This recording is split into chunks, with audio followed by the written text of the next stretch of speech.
What's going on, everybody? I'm James Reimer, and I just wanted to thank you all for helping me hit 1,000 followers on Twitter. I'm literally just a product designer who loves playing card games and loves building community around them, and so it's super awesome to have so many people supporting me on this journey and supporting the game in general.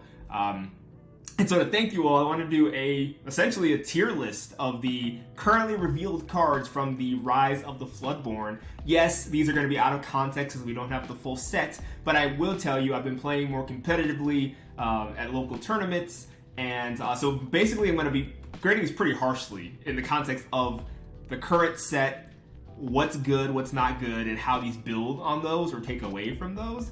And yes, I could be wrong because things could change as we get more context, but over here on the left, we're going to have the tier maker. On the right, we're going to have a shout out to Lorcana.com and DreambornInc.com, Dreamborn.inc, sorry. These are basically going to be where we're pulling up the card details so we can see them a little bit closer up. So let's start off with Elsa. So let's go ahead and pull her up. She is a 4-cost 3/4. She's Queen Swordsword just like the other Elsas. She has Challenger 3. So she's very similar to the Jafar, that I believe is the same cost, but I think this one basically challenges 6/4 versus that one challenges for 5/5, if I'm correct. So you're basically trading off a little bit of stats. I think this is probably going to be around here. I think that Challenger's really good on low-cost cards. I like, obviously, Hook and Eric. But I think it starts to have diminishing returns the higher up you get. You kind of just want to have cards that have good stats, period, once you get up to that higher cost. I think her main value, while she's not all the way down on tier 4, is because she's also a shift target. So if you wanted to really go all in on an Elsa deck for fun, she could be used there, but in the current state of basically there being 2 meta decks right now. Like, yes, there's a bunch of decks that are fun and have viability, but if you really are competing, there's 2 decks right now. It's Amber Steel and it's Ruby Amethyst, unfortunately. And this could go into Ruby Amethyst, but there's so many other options at the cost. So I'm gonna put her at 3. Belle, Hidden Archer. So this one is getting a lot of excitement, and I think she's good. But I don't think she's as good as people think. So you might think she's an S. I think she's tier 1. Why that? Because she has some competition. There's a couple different reasons. She's an amazing card. Like, she's scary. The fact that she makes the opponent discard their entire hand. That's very dangerous, and it makes somebody not want to challenge it unless they literally have no cards in their hand. Or maybe they have 1 card in their hand and it's worth clearing it. But someone's going to be playing 4 of these if they're playing it. So, I mean, you really have to choose other ways to get rid of it besides challenging it. Here's the thing, though. Cusco is at this cost if you're ignoring the shift. And so it's kind of hard to decide, should you play this one that can be removed, or should you play the Cusco that can't because it has ward? I think a lot of the times when you're choosing an uninkable 5-drop, you're going to pick Cusco over this. But this really depends on the 2-drop Bell in Emerald. Like, if that's a good card by itself, and this is shifting on top of another good card, then that changes things. But here's the ultimate problem. If you're shifting this out, like I said, the 2 top decks are Amber Steel, Ruby Amethyst. So Smash is being played in 4s with Ruby Amethyst. With Amber Steel. And so this thing's going to get smashed. And if you shift it, you're basically investing 2 cards into a card that's going to get smashed by 3 cost. So you're basically putting in about 5 ink to be defeated by a 3 ink card, and that's just, it doesn't feel the best. But I still think it's good, and I think it's going to see play. It's just going to be kind of a balance. So you put 2 or 3 Cuscos in and put 1 or 2 of these in. I don't know. We'll see. Next up, we have a very exciting card. This is Cinderella Stout-Hearted. I think this card has so many exciting things going on. First of all, it's a princess. And so I know a lot of people want to build princesses. It's not quite competitively viable yet. Obviously, you can have a lot of fun building decks around it. But the fact that Amber Steel is in the top 2 of the meta, and this basically can slide in there, and it's a princess, which means that Amber has Moana and can interact with it. If we get more princesses in Steel, this card is going to be even better. But first of all, Shift 5, if we get any sort of Cinderella in Steel that is 4 costs or less and this shifts onto it, that's exciting. A quest for 3, which is amazing. The resist 2 is quite interesting, because if that's going to be kind of a defining keyword of the set, we're going to quickly see cards like Fire the Cannons just completely fall off. It's already not really in the top meta decks, but it's going to be completely gone. Things like Grab Your Sword will be less viable with this out on the board and people playing more Steel. But what's even more exciting here is, like I said, I'm judging all of this with the lens of the meta right now. And that's Amber Steel and Ruby Amethyst. So this going straight into that deck is amazing because whenever you play a song, this character may challenge ready characters this turn. I mean, it's like it's perfect. I don't know if the design team knew what decks would be meta, but it's kind of interesting to see this card almost like literally build onto that theme of Amber Steel songs. Because if you're playing Tactician Tink on 3, you're playing Shift Tink on 4, you are then able to play this possibly to shift at 5 if you somehow play the other one somewhere earlier in the game. You're able to grab your sword, maybe sing it so it's free, then let Cinderella challenge something that's ready. The combo of Tinkerbell, Grab Your Sword, and Cinderella is going to be amazing, and that's going to make Steel, I think, a defining color again in set 2, at least based on what we've seen. I'm hesitant to put it in S, but I think it's S. The only problem why I might consider putting it in 1 is because it is a little bit in the win more category. Like, you're already killing people with Tinkerbell and Grab Your Sword, and this is just like extra. But yeah, let's put it in S. Tiana is next up. I think people are pretty split on this card. So here's the thing. She has the same resist 2 keyword, which is solid. Which means that something to clear it is going to need 6 power to basically get rid of it, or multiple things hitting for like 3 or 4 to be able to actually chip away at it. And so what's interesting is this says while this character is exerted and you have no cards in your hand, opponents can't play actions. That ability, opponents can't play actions, is really good because ultimately this is going to get targeted by the Dragonfires of the world. Like, that's what, because you can't use Smash on it because it'll only do 1 damage, so it's going to be Dragonfire or any other removal card in the future, or cards that attack for 6, but I mean that's pretty rare. So the problem I have with this is if it said while this character was exerted, opponents can't play actions, it would be S tier. Problem is it says and you have no cards in your hand, and I just don't know if that's gonna be as common as you might think. Like, I know that in the grand scheme of Lorcana, there's always a talk of card shortage and not having enough cards, but if you're playing the top meta decks, which are Amber Steel and Ruby Amethyst, you are drawing cards. Like, that's why those decks are there at the top, because they are both capable of drawing cards and keeping card advantage. And so I just don't know how this fits into a game where drawing is so important. Why would you purposely not draw just to have that ability? Not quite sure, but if you're playing Beast Mirror and you're playing something that doesn't have draw power, then yeah, this is cool. But I think it's more tier 2. Next up is Gaston. I gotta be honest, I don't get this card. I don't quite understand this, and maybe things will change if we see a Sapphire Gaston target to shift onto that costs 3 maybe. Then I might see it more, and that 3-drop Gaston has to be good by himself. Like, I think if it's a bad card that this is shifting onto, then it's not going to see play very much. But yeah, basically if you have a good Gaston at 3, shift it on the 4. This basically has a upgraded Develop Your Brain. Develop Your Brain lets you look at the top 2 cards, pick 1, put 1 on the bottom. This one's letting you look at 3, pick 1, put the rest on the bottom. So slightly upgraded, and then Quest for 3, which is solid, but the problem is it's uninkable. I just don't, like, if you're going to be playing a high-cost uninkable card, like, 6 is in that high-end range where if it's uninkable, it better be impactful. It better be doing amazing things. I just don't think this is that. I don't think this is quite there. So I'm going to actually put that right next to Elsa down here. Next up, we have Merlin.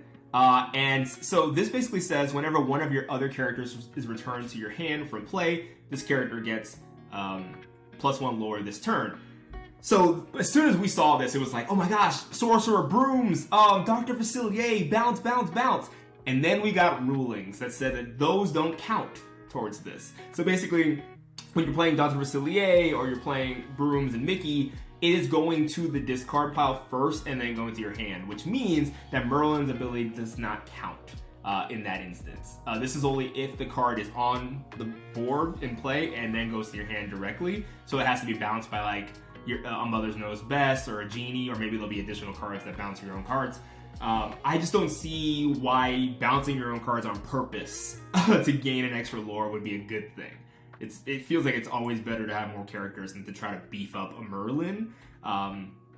Could be wrong, and I'm sure there's going to be more cards because Tiana and Merlin are the face of one of the starter decks, so I'm sure there's going to be more of a bouncy strategy. I just don't quite understand how these will go together, like Tiana and Merlin. Tiana's like empty your hand and Merlin's like bounce stuff to your hand, so I'm really curious how they're going to make that work. But I assume there's missing pieces to it. But for now, in the context of the meta, in the context of what's good now and what's not good, Dr. Facilier isn't really seeing any play in terms of the top tier decks. And so if bounce doesn't really do a lot there, I don't really know how bounce is going to work here, where those things can't even work together. You know, they're separate things. Next up is the Sorcerer's Spellbook. I think people are utterly sleeping on this card. People are like, paying 4 to gain 1 lore, like that's a lot. No, that's listen. The top 2 decks are Amber Steel and Ruby Amethyst. Ruby Amethyst is all about stalling you out and clearing every character you play so you can't do anything. Like, that's what they're doing. So they stall you out enough to get to the late game where then they can overpower you and clear everything with Dragonfire, Be Prepared, Maleficent. That's what they're getting to, is that late stage. And a lot of the time, if you're playing against them, you're sitting at 15, 16, 17, 18 lore sometimes when they start doing that. Like, you're ahead, but then they're able to basically stop you in your tracks and win because you can't gain lore anymore. And so this card basically allows you to just bypass all of that. It doesn't matter who you remove my characters. Like, Eye of Fates is good because it makes your characters gain 1 more lore when they quest, but you still have to have a character. When you're playing against Amethyst, Ruby, you might not have characters. They're constantly getting rid of your characters. And so I see this as pay for, gain a lore instantly, and there's nothing my opponent can do about that. And when I'm talking about a meta game where that deck is constantly getting rid of every card you play, being able to just say, well, I just paid 4 to gain a lore, and I'm going to get it again next turn for 1 ink if you don't get rid of this. I think this is undeniably S tier. I think this is going to be a great card. It's probably going to be in the Ruby Amethyst deck because they will be able to benefit off of it, and this may allow another Amethyst deck to creep into the meta because they can bypass getting cleared off by Ruby Amethyst. I think this is also going to make Beast, the Beast that removes items, basically a requirement. Right now it's already indexed, but like it's going to be a requirement. Next up we have Dinner Bell. At first, I actually looked at this card and said, why would I want to do this? It says, tap it or exert it, pay 2, draw cards equal to the damage on chosen characters of yours, then banish them. At first, I was thinking, why would I want this? This seems really convoluted. But this is actually amazing because Ruby itself does not have card draw.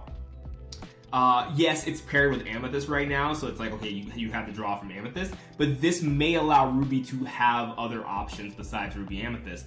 Because this says draw cards equal to the damage on chosen characters. So let's say you have a card on the board that has 3 damage on it, and it's about to go out anyways. you can quest with it just to get the value out of it, and then activate the Dinner Bell and draw 3 cards off of just 1 damaged card. Now imagine you have a board with a couple cards that have damage. Like let's say you had a couple cards out, they all got hit by Grab Your Sword. You can literally draw 6, 7 cards off of Dinner Bell. This is an S tier card, guys. I at first I was like, this is convoluted. This doesn't seem right. But Ruby already wants to be blowing stuff up. They want to be blowing stuff up constantly. And so Dinner Bell is basically I'm going to blow myself up and draw cards. Like I'm going to go ahead and just like fold my hand because right now what's on my board isn't really doing enough for me. I'm going to draw new cards and get rid of that 1 or 2 characters that are on the board. It's incredible. It's basically a one-sided Be Prepared on yourself, but it allows you to draw off of all the damage. It's insane. S tier. Next up is Mickey Mouse. Friendly Face, 1/6 that quests for 3. Whenever this character quests, you pay 3 less for the next character you play this turn. I think there's going to be a lot more context in the set that makes this better or worse, but I'm just thinking about the current meta again, and I just don't know where this fits, because you're already seeing Amber Steel shift away from, aggro and playing a bunch of stuff. When it quests, you pay less. The problem is, okay, Moana's at this top end-ish in a way, like kind of mid-top. So she costs 5 with the same exact stat line. 1/6 quest for 3. And she's barely seeing play because of that 1 damage. Even though she quests for 3, she's not seeing a ton of play. And she has this amazing ability to untap princesses. And that's so good, yet not seeing much play. So I'm having a hard time thinking that this Mickey Mouse, which is essentially the same card that costs 1 more, doesn't do the princess thing, but cheapens the next card you play. I'm just not sure. Like, I feel like Amber is kind of an aggro color that's now being kind of shoved into mid-range in terms of the top tier decks. And I don't know, I just feel like it's probably in 3 for right now. I'm not going to spend any time on this next card. This is Raya. Raya is a 4-cost 5/3. Here's the thing. Scar, Fire Usurper, has the same exact stat line, and nobody's touching that card. Why? Because it has 3 willpower, Smash beats it, and you don't want to put out a 4-cost card that gets defeated by a 3-cost card. That's just not good, which is why Belle is 1 step lower. Even though it really feels like an S tier card, it's 1 step lower because Smash exists. And it's like, what? It's vanilla, first of all. Yeah, I'm just going to go ahead and put that in tier 4. Next up, we have the Queen. This is a card that feels like we need more context to really judge it. They all need more context, but this one especially. I'm personally not a huge fan of combat tricks. I know people are into them. People are very into them in certain decks, like Amber Sapphire, having, Phil being able to, support and make it have 3 more strength. I think it's going to be decent if there is a 1-cost Queen in Amber. I think it's going to be really interesting, and the fact that it's a villain means that you can now maybe invest in the Hades villain deck, possibly. So if that's the case, this may see some play. I'm just not crazy about combat tricks, but I totally get this. Like, if it quests, you're basically getting a free trade in most cases. You're going to be able to trade up with something, and that thing's not going to do any damage back in most cases, maybe 1 or 2. And so, like, again, if you were thinking Amber Steel, you're putting resist stuff with this. You're having cards that have resist, and you're basically reducing the damage the other one does and doing more damage. You can basically get away scot-free in a lot of cases. Because let's say Cinderella is out and you use this ability. She's attacking for 9, challenging for 9, and she's not taking any damage because she's getting -4 and then -2. So they have to have more than 6 strength to be able to deal damage at all to Cinderella. Like, she is a powerhouse, and then you're adding this. I think it's probably tier 2. And that's where I'll put it. Next up, we have Winnie the Pooh. Best art ever. Best concept ever. Real quick, I know a lot of people are kind of discussing this. Like, I don't think the problem is the art being good. Like, the artist, John, he killed this. I think it's more of the concept. I think everybody who plays the game who's more competitive versus collecting, you would just hope that this was on a card that you're going to see playing a lot more. But unfortunately, it is a vanilla, and it's kind of similar to Cerberus. It's a 5-cost 5/5 that quests for 2. Cerberus is a 5-cost 5/6 that quests for 1, so you're basically trading 1 willpower for an extra lore. So Cerberus is seeing play right now in the Amber Steel mid-range deck. So I'm gonna not put it in 4. I'm gonna put it in 3 because who knows? The stats are decent. The fact that it can quest for 2 is decent, but it's probably still not gonna see a lot of play. Last up, we're gonna look at Zero to Hero. A character will cost 2 or more containers for free. Great, it's a song. One of the best songs in the Disney movies. Count the number of characters you have in play. You pay that amount less for the next character you play this turn. This is more cost reduction, kind of in the vein of Lantern and even this Mickey. The fact that it's a song means we automatically have to respect it, right? Right now we have an Amber Steel song in the top 2 decks of the game.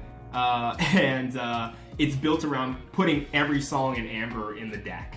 And even if they're not good, like Hakuna Matata is now being played in 4 in the Amber Steel mid-range deck, and it's almost like just having a toolbox of songs to pull up with Ariel, and to make it to where she almost guarantees to pull a song every time she goes into the deck searching. So for me, the fact that it's a song automatically puts it up. Now, I don't know how much this cost reduction thing is going to come up, because so it's count the number of characters. So you're basically going to have some sort of go wide strategy, or at least have a couple characters out, and this will reduce the cost of the next character. So it's kind of like the Mickey. It does feel a little situational because it's one time. Like Lantern is good because